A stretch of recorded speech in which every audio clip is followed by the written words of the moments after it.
নমস্কার সবাইকে, সবাই কেমন আছেন? আমি তৃষ্ণা আপনাদের জন্য নিয়ে আসছি নতুন একটা রেসিপি। তো আজকে আমি আপনাদের রান্না করে দেখাবো, রান্না না অ্যাকচুয়ালি বানিয়ে দেখাবো ইলিশ মাছের লেজ ভর্তা। তো মাছটা ভাজার জন্য আমি মাছটার মধ্যে হলুদ আর লবণ দিয়ে দিলাম। এখন আমি এই মাছটাকে সুন্দর করে মেখে নেব, ঠিক আছে? আর মাছটা কিন্তু আমি সম্পূর্ণ সরিষার তেলে ভাজবো। তো চলো, মাছটা আমার মাখানো হয়ে গেছে, তো মাছটা এখন আমি ভেজে নিই। দেখো, মাছ ভাজার জন্য কড়াইতে আমি সরষের তেল দিয়ে দিয়েছিলাম, গরমও হয়ে গেছে। এখন আমি মাছটাকে সুন্দর করে ভেজে নেব। মাছটা কিন্তু আমি খুব কড়া জালে ভাজবো না, মিডিয়াম টেম্পারেচারে ভাজবো, ঠিক আছে?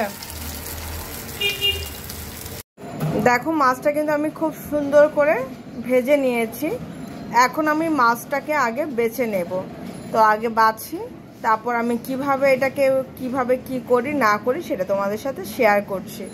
তো মাছের কাঁটাগুলো খুব সুন্দর করে আগে বেছে নিতে হবে, ঠিক আছে? দেখো, মাছটা কিন্তু আমি খুব সুন্দর করে বেছে নিয়েছি। এখন এটাকে মাখা হবে পেঁয়াজ শুকনা মরিচ দিয়ে। তো কি দিয়ে কি মাখি সেটা তোমাদের সাথে শেয়ার করছি। দেখো, পেঁয়াজটার মধ্যে আমি এখন লবণ দিয়ে দিয়েছি, দিয়ে দিলাম সরিষা তেল,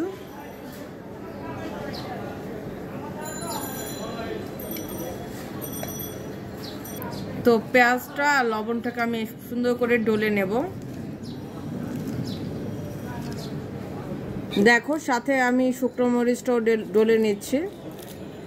যে যেরকম ঝাল খেতে পছন্দ করো, আমি এখানে 2টা মরিচ ভেঙে নিলাম। এখন এটাকে সবগুলোর সাথে একসাথে মাখা হবে।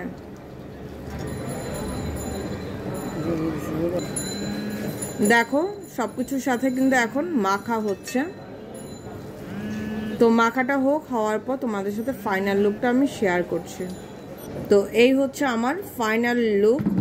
তো তোমরা একবার হলো খেয়ে দেখো, অবশ্যই ভালো লাগবে। তোমাদের কাছে যদি ধনেপাতা থাকে তো তোমরা ধনেপাতাটা দিতে পারো। আমার কাছে ধনেপাতা নেই, দ্যাটস ওয়াই আমি এটাকে স্কিপ করলাম। তোমাদের কাছে থাকলে দিবে, না থাকলে দিবে না। তো যাই হোক, সবাই ভালো থেকো, সুস্থ থেকো, ঠিক আছে? আর ভর্তাটা, ইলিশ মাছের লেজ ভর্তাটা কেমন হলো সেটা কিন্তু অবশ্যই আমাকে জানাতে ভুলবে না।